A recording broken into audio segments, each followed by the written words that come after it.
Ada rumah tua di ujung jalan, sudah bertahun-tahun berdiri tapi tak kunjung rampung. Dindingnya setengah jadi, jendelanya sebagian tertutup papan. Tiang-tiang besi menjulang di atap, menunggu atap yang entah kapan dipasang.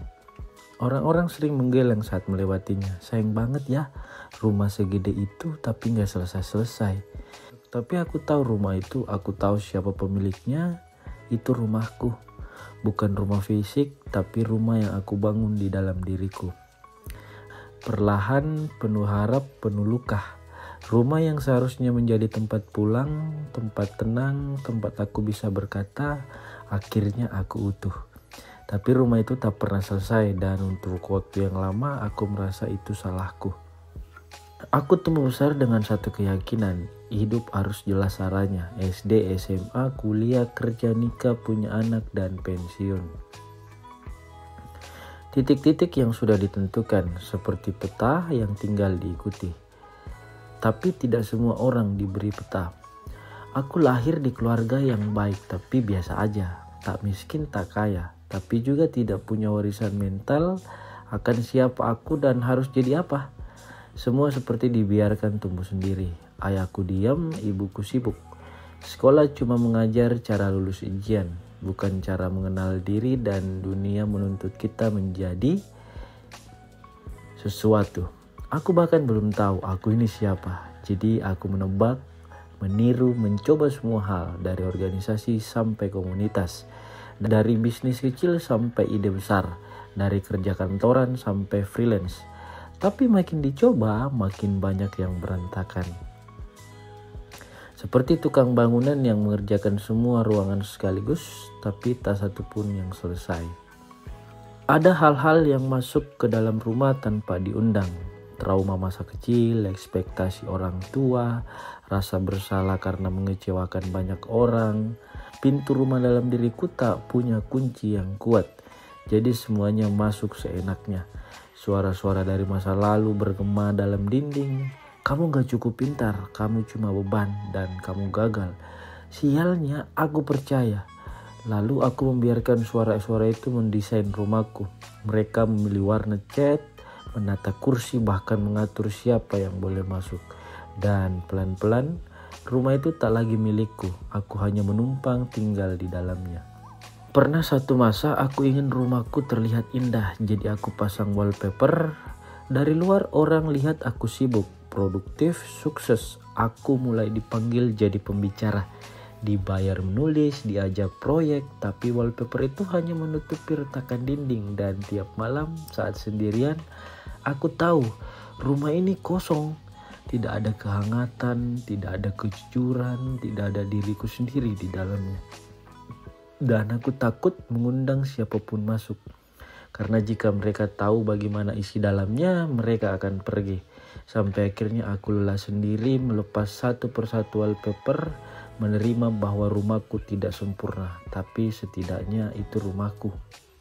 Dulu aku membayangkan hidup seperti malam di meja panjang, bersama orang-orang yang mencintaiku, merayakan pencapaian, bercanda tentang masa lalu. Tapi kenyataannya sering lebih sunyi. Meja itu kadang hanya ada satu piring, kadang tak ada suara, kadang cuma ada aku dan pertanyaan. Apa aku cukup berharga kalau aku berhenti jadi hebat? Dan di titik itu aku sadar, aku terlalu lama membangun rumah demi bisa diterima. Padahal rumah seharusnya tempat kita diterima apa adanya. Aku bertemu seseorang, bukan orang penting, bukan orang sukses, hanya seorang yang datang duduk di beranda rumah batinku dan berkata, rumahmu mungkin belum selesai, tapi ada cahaya di dalamnya. Dan itu cukup buat aku mau duduk sebentar. Ia tidak memberi kritik, tidak bawa solusi, ia hanya hadir, menyentuh dinding yang retak tanpa menyalahkan. Dan entah kenapa, sentuhan itu menyembuhkan, karena ternyata luka bukan hanya bisa diobati, tapi bisa dirangkul, dipeluk, dibiarkan ada tanpa harus diusir. Aku mulai memasak lagi, bukan masak betulan, tapi masak kehidupan. mencoba membuat pagi-pagi lebih tenang, menulis puisi kecil di sela pekerjaan, berani bilang tidak ke proyek yang tak sejalan, memeluk diriku sendiri di malam-malam sepi. Rumahku mulai terasa hangat, masih jauh dari selesai, tapi kini aroma kehidupan mulai memenuhi ruangan. Bukan karena semuanya beres, tapi karena aku berhenti pura-pura. Aku membiarkan diriku merasa tak apa menangis, tak apa bingung, tak apapun gagal. Ternyata yang membuat rumah menjadi rumah bukan sempurna, tapi manusiawi. Aku beli tanaman 1 pot kecil dulu, lalu tambah 2, lalu 3. Dan aku mulai belajar, pertumbuhan tak bisa dipaksa. Kita bisa siram, beri sinar, bicara lembut, tapi tetap pertumbuhan punya waktunya sendiri. Sama seperti rumah dalam diri, kita bisa belajar, terapi, evaluasi, tapi semua tetap butuh waktu. Kadang 2 tahun, kadang 10, dan tidak apa-apa. Karena dalam pertumbuhan, kecepatan bukan ukuran utama. Keberanian untuk bertahanlah yang berarti. Setelah cukup kuat, aku mulai keliling, menengok rumah-rumah lain. Ada yang tampak megah tapi kosong, ada yang mungil tapi hangat. Ada yang baru bangun dan mereka malu mengakui itu. Dan aku ingin berkata kepada mereka, tak apa rumahmu belum selesai, aku pun belum, tapi kita bisa saling bantu kalau mau.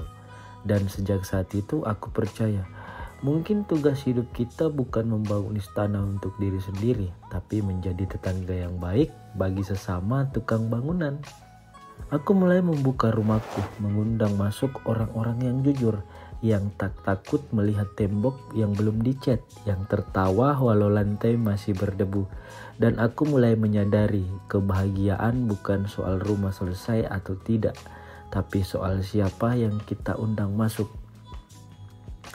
Orang-orang yang membuat kita merasa diterima, yang menaruh kopi hangat di meja, yang tidak bertanya, kapan kamu selesai bangun rumah?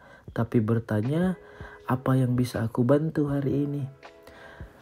Hari ini aku duduk di beranda rumah itu. Masih ada puing, masih ada celah, tapi aku sudah tidak malu. Karena rumah ini adalah cerita hidupku dengan segala kegagalan, kebingungan, pertanyaan, dan juga harapan. Dan aku tahu rumah ini terus berubah. Mungkin tidak pernah benar-benar selesai, tapi itu tidak berarti aku gagal. Itu berarti aku hidup dengan menata semuanya dari awal. Jika hari ini kamu merasa seperti aku dulu, lelah membangun rumah dalam diri, merasa belum jadi siapa-siapa, merasa tertinggal, maka izinkan aku berkata, kamu tidak sendirian. Dan rumahmu tak perlu sempurna untuk jadi berarti. Buka jendelamu, biarkan cahaya masuk. Buka pintumu, biarkan satu orang yang aman yang masuk. Dan jika tak ada yang datang, biarkan aku jadi orang pertama itu. Aku tahu bagaimana rasanya, dan aku percaya rumahmu akan jadi tempat yang paling hangat, asal kamu bersedia terus membangunnya. Perlahan tapi jujur, tak perlu buru-buru.